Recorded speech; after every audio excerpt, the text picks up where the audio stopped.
Welcome back to the Citizen channel. Hope you're all staying safe and well. And a new feature, yeah, this is a sort of version of Match Report that we've done for a couple of seasons, but this is talking points now. I do obviously like a sister feature to my player ratings, which goes out as soon as I can after I've been to a game, as long as it's not late at night. It goes out the following morning, of course, allowing for editing and various things. So this is a sort of match report, but a little bit different. I sort of delay this by a day or so, just to look back at, obviously we're talking Liverpool 3 City 1 today, Community Shield. Obviously I was down there watching it, so just give me a chance to watch it back as well and make little notes and see what I thought. As I say, and things change. Obviously at the end of this, I'll sort of just do a quick summary of the player ratings and any changes I've made based on the fact of watching it back. You know, so some of these games are not pretty to watch back, are they?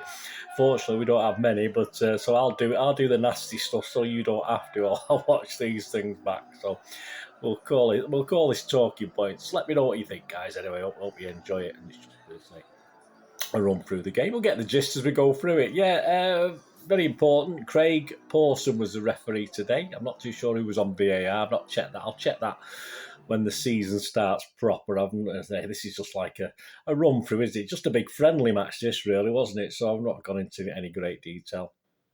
So we'll have a match sum up, talking points, stats, the stats of the game, who's for the chop and who's not, and who's going to be there for the West Ham game. So there'll be a bit of prediction as well based on what we saw yesterday. So it's all opinions and all up there, and I've put it out on Twitter, so I've had quite a few replies, mostly positive. Obviously, there's been some constructive criticism. I think we should all accept that. You know, we all have our opinions, and we're all willing to listen to other people's opinions.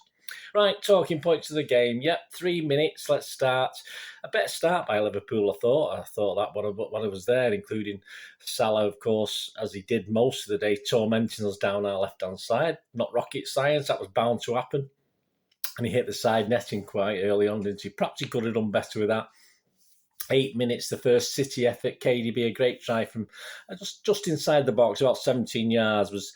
I thought he'd hit it wide initially at the game, but of course it was deflected for a corner. Would it have gone in otherwise? Possibly not. 14 minutes, yeah. Robertson has said it on the other wing. I think it was acres of space out on the other side. And I say Salah was getting lots of room. They were getting lots of room on the other wing as well, because we just don't clock. We're very narrow when we're defending. Of course, when we're attacking, perhaps not so much, but it's how Pep plays. It's how we play it. And of course, Robertson, I think, should have done a little bit better. He headed into the side netting the same way Salah did the side netting as well. 21 minutes, we were 1-0 down, of course. Yeah, was that a save without the deflection? Possibly. If Aki had been a couple of inches taller, he would have probably headed it over the bar. It is what it is. Would Ederson have saved it? Possibly. Yeah, you take your shot. Credit to their guy, TAA, for having a go. And again, it came from sort of wing play, just nipped inside. You had acres of space, and why not have a go from there? One of our guys would have done the same. So 1-0 down, probably justifiable at that time. 24 minutes, a great run by KDB, but not the greatest finish. Yeah, into the side netting. Unless side netting got a bit of hammer today, or a lot yesterday. Into the side netting, or the day before yesterday, if you're watching this. So that was 24 minutes KDB. 25 minutes. Yeah, another chance wide. Possibly could have done better with that one, though. I thought that wasn't his best finish. 34 minutes, 2 great chances for Haaland. Yeah, he muscles Robertson out of one, doesn't he? And he gets a shot on target with his left. I think it was his left foot. Adrian had to save okay. It wasn't a fantastic save. Could he have done better? I'm not too sure. But then surely about seconds later, probably about 30 seconds later, a cross comes in. And he tries to go with it with the outside. He obviously can use his left foot. We know he can use his left and his right, but he obviously goes to try and use the side of his right foot. And for me, he should have just gone with his head. It might have looked less spectacular, and this is what worried me about Haaland yesterday. He was trying to, a couple of times, he was doing a flying sort of side kick that never quite worked, where the ball never came to him. But less spectacular, mate. Just get your head on it, and I think he should have really headed that rather than gone for the outside of the boot. But there you go. Perhaps I'm being a bit mean on him, but that was my impression. I thought he should have headed it, and he didn't. And obviously, it ended up just flicking in the air and ended up as nothing.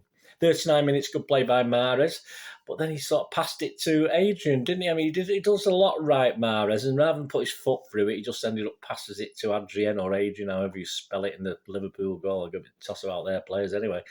41 minutes, a Mahrez penalty appeal. There's nothing in that after of course, a Liverpool player, he claimed he was foul, but obviously he got the ball on the boot and he rolled over as though he was in agony. But we'll not talk about that too much. The referee didn't want anything to do with it anyway.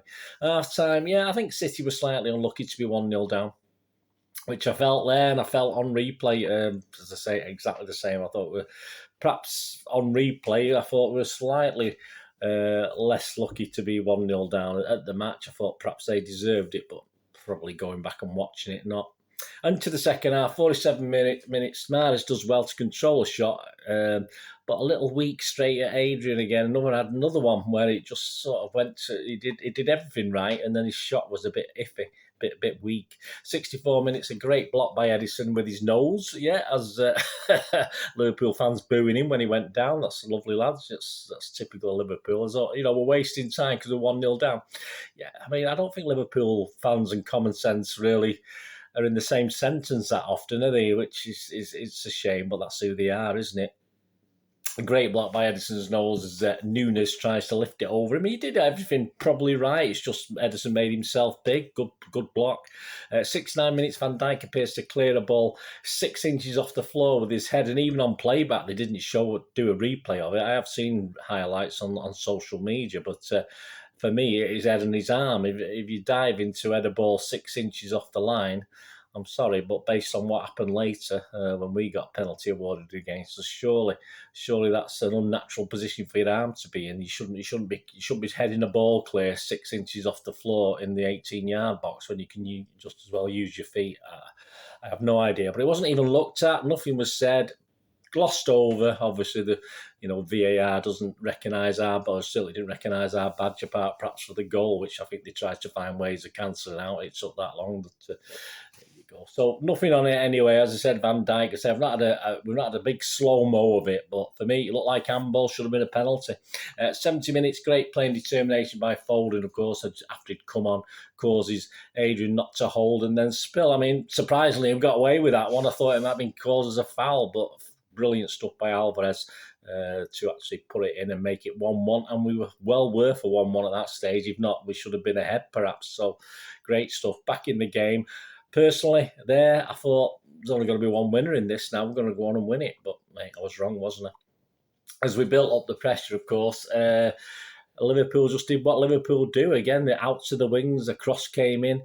Headed onto the hand of Diaz from Nunes, penalty given eventually. Obviously, as I think he said on the match replay, as soon as he starts going over to the monitor, it's going to be a goal, and that's the impression we had at the ground as well. Did it deny Liverpool a goal scoring opportunity? No, because it was going wide. It was headed wide. It wouldn't have gone in the net. It wasn't going to another Liverpool player. Was it a deliberate handball? No, it wasn't a deliberate handball. One of the other things is, was it his arm in an unnatural position? So I'm trying to find I'm not too hot on the rules, but I'm trying to find out what sense is that sort of classed as a penalty, because I'm not too sure where he could put his arm, but as I say, once VAR says to the ref, go and look, it takes a strong referee to say, no, I'm happy, it wasn't deliberate, or it wasn't denying a goal scoring opportunity, blah, blah, blah. But we don't get many strong referees, do we? So, yeah, and Salah, yeah, Edison chose the right way. I think one thing I don't like about Edison, when he's got like penalty, sort of leaps.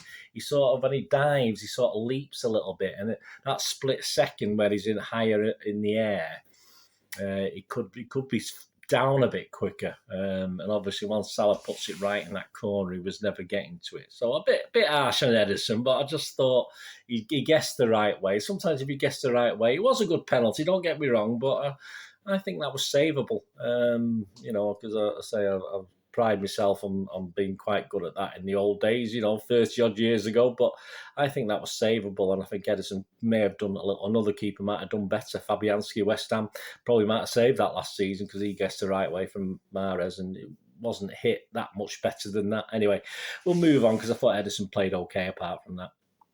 And of course, 2-1 down, 90 minutes.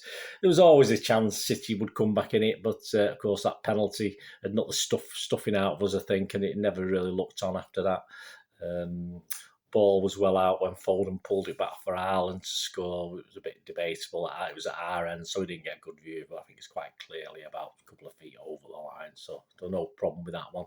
And 94 minutes, a sucker punch. Diaz is getting a bit of stick for not marking. I think we've just lost heart by then. Of course, Nunes celebrates as though he's won the World Cup, which is fair enough. It's his first game in front of those wonderful Liverpool fans, isn't it? So he's bound to get all giddy and excited, but... yeah, it was a sucker punch. Diaz might have been a little bit at fault, but yeah, we're just not keen enough to get in the box. And Aki wasn't around, was he? Who I thought had been tremendous, certainly better on replay than perhaps when I watched him, even though I thought he had an okay game. So yeah, Diaz getting a bit of stick. Possibly, but as I said, I think the game was more or less over by then. I don't think we were getting back into it.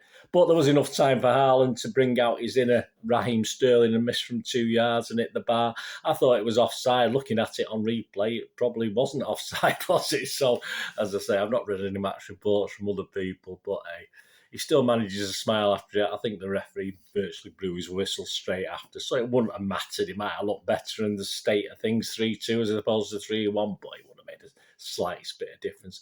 So there you go. So after a rewatch, guys, would I have changed my mind on my player rating? So I'll just quickly go through them, which if you please check out my player rating show for a bit more detail. And of course, Simon Bukowski's ratings as well. Ederson, Simon give him a 6. I give him a 6. I probably would have pushed it to 6.5. I thought he was okay. As I say, all right, the penalty, I'm being a bit mean to him, but I thought he was a bit better than I thought. Walker, Simon give him a 7. I give him a 6. Again, perhaps I might have pushed Walker up half a point. I thought he played a bit better than I thought on the day. A bit lax on that. As I said, we did get caught out on the wings, but that's just the way Pep's playing it. It's not particularly Walker's fault. In the same way, perhaps it's not particularly Cancelo or Aki's fault on the left-hand side. It's just how we play it. And against teams like Liverpool, it looks a bit risky to sort of play so narrow. Diaz, Simon give him a 6, I give him a 6. I'll stick with that. I'm not going to alter that. Aki, Simon a 6, me 6.5. Yeah, almost a 7, but I will stick with 6.5 for Aki. But hey, I think he was central to most good defensive things. And he did try with the deflected goal, of course. It's just how it is. It's just one of those things. If he ducked under it, we would have probably slagged him off, wouldn't we? So, yeah, so there you go. Cancelo, yeah, Simon gave him a 4. I think I'm very harsh. I give him a 5.5. I thought, looking back, probably almost a 6, actually, but I'll stick with a 5.5. It wasn't quite as bad as I thought. Rodri, 6 Simon, 5.5 from me. I'll stick with that. He didn't do much more than I thought when I watched it back. KDB a 7 from Simon, a 6 from me, possibly a 6.5. I thought he was perhaps a little bit better than I thought on the day. A bit central to most things. A little unlucky once or twice. Certainly one of the shots was very unlucky. Perhaps 1 or 2 other shots and crosses he could have done a little bit better. But yeah, I'll stick with 6, but it could have been possibly a 6.5. Bernardo, yeah, Simon give him a 7. I give him a 6. But yeah, I mean, the old Duracell bunny, I thought played better than I thought. I would have probably edged him up to 6.5 based on what I saw on playback. Grealish, Simon 6, me 5.5. Yeah, if anything, slightly less than 5.5. I don't think he looks as effective as he appeared to me at the game. So, but I'll leave it at that. I'll leave it at 5.5. Haaland 5 from Simon, 5 from me. I'll stick with that. I've seen a few people saying he was doing a lot of running off the ball, blah, blah, blah. I didn't see anything special for what a number 9 is supposed to do. And as I said, perhaps a couple of those finishes or a couple of those attempts could have been better for me. Mahrez, a 5 from Simon, a 5 from me. A similar thing to Haaland again. Yeah, just some nice little touches, but when it came to the crunch, not quite right. Foden, Simon gave him a 7, me a 6.5. Perhaps a 7 for Foden. Yeah, I mean, I don't usually score players who come on as substitutes anyway, unless you sort of do a minimum of half an hour, which he did. He sort of just about did, didn't he? So yeah, I'd probably give him a 7 for that cameo now if I look back, but I'd say 6.5 was fair enough. Alvarez, Simon give him a 7, I'll stick with 7. No change on that. Mundo and Simon give him a 6, and I give him a 6. No change on that, but again, he was on less than half an hour. The match stats, shots 15 for Liverpool, 4 on target, and 14 for City, 8 on target. So a better return on target there. Was slightly down on shots, but it did surprise because I think City, I mean, possession-wise, yes, we had 58% of the play. I just thought we had more of the game. And again, looking back at it, I thought we did, even though Liverpool did have a lot of it. It seemed to be of the 97 minutes. I thought City had about 67 of them at least, if not a few more.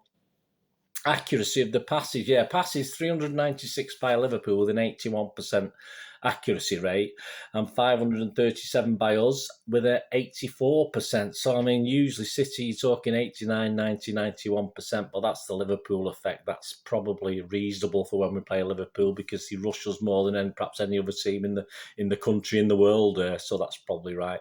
And decisions, yeah, let's just have a look at the guys.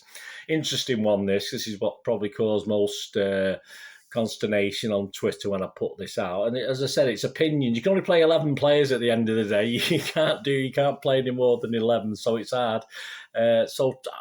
This is a joint thing, trying to put myself in Pep's shoes and trying to get Pep's mind and also what I want. So sometimes I'll say something that I don't necessarily think will be right. I just think this is what will happen. So as far as West Ham concerned, who's safe from that starting 11, if you like? Starting 11, not the guys who come on for West Ham. I would say Ederson, Walker, Diaz, Roderick, Bernardo and KDB are all safe and set to start as long as they're injury-free.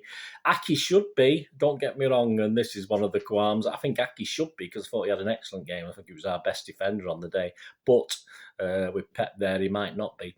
Who's going to be given the second chance? Yes, Cancelo and Haaland, I think, perhaps. As I said, I wouldn't mind. That's why I think Aki might be brought in for Cancelo. But as far as Pep's concerned, I think Cancelo might start that one. And Haaland might get away with it as well. Who's back? Who's back in the starting 11 that wasn't for this game? And I've gone a bit drastic here. I've gone for Stones, Foden and Alvarez. There you go. I've got for them starting the game. So obviously Foden and Alvarez came on at one stage for Grealish and Mahrez, didn't they? So Pep's not beyond looking at that. So that's definitely a possibility. Stones is a funny one again. Aki doesn't particularly deserve to get dropped, but I want to see Stones in there, that for me personally. But it depends what mood Pep's in, doesn't it? And as far as the chop's concerned, yeah, as I said, it all comes down to Aki. If he does get the chop, he's just been very, very unlucky. So Stones might not be given the start, so Aki might be all right. And as I said, Grealish and Mahrez, is he brave enough to drop both of them from the start? Possibly not. He might drop one of them, but not the other. I doubt it. As I said, but at one stage yesterday, that was his decision. He took them both off and put the two other players on. So perhaps he'll remember that and do it. And of course, super subs who didn't get Gundo didn't get much of a start. He was okay when he came on, and obviously Phillips is a super sub that might impress. As far as the kids are concerned, I can't see any of them getting anywhere for the West Ham game. It'd be all right. People have been mentioning Cole Palmer on the right and stuff like that. I don't think there's a cat in hell's chance of that happening certainly for the West Ham game. So there you go, guys. Let me know what you think, and just a little bit of fun, a little bit of interest. So that's just to sum up, an even pretty competitive game. Good for the neutrals, I thought. Did anyone deserve to lose by 2 goals? No, probably not. I think we possibly should have edged the game on play, but as always in City-Liverpool matches, it's the fine margins that decide, and it's not always things on the pitch that decide what's going to happen either. Yes, it's always disappointing to lose to that Scouse rabble, of course it is in any context, but we'll be better, and the players will be better. We'll be positive.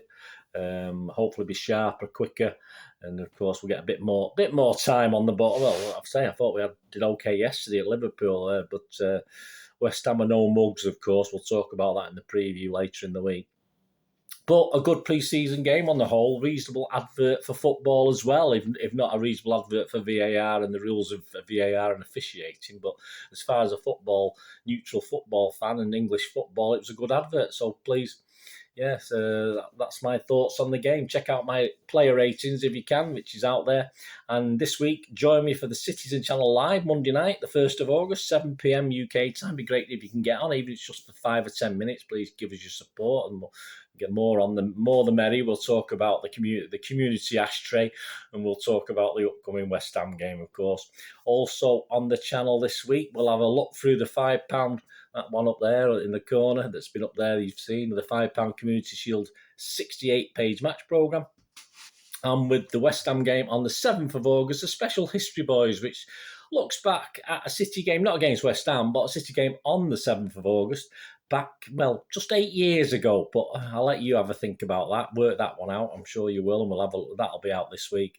And, of course, the preview and odd shows for match day 1, 22-23 Premier League season, where we try and defend our trophy and go back to back against West Ham at the London Stadium this week. Saturday, Sunday, I've lost track now. One of them days anyway. Let me know your comments, guys. Let me know your thoughts. It'd be great to hear from you. I hope you enjoyed this little. Let me know if this is good for you. It's 20 minutes. It's a little bit longer perhaps than I hope. I want to try and keep these around 15 minutes. But if it's interesting, let me know if you enjoyed it. It'd be fantastic to hear from you, and new ones as well as you guys who always give me your support. It's very, very much appreciated. Until the next time, please stay safe, Blues. Come on, City. Thanks for watching. Bye for now.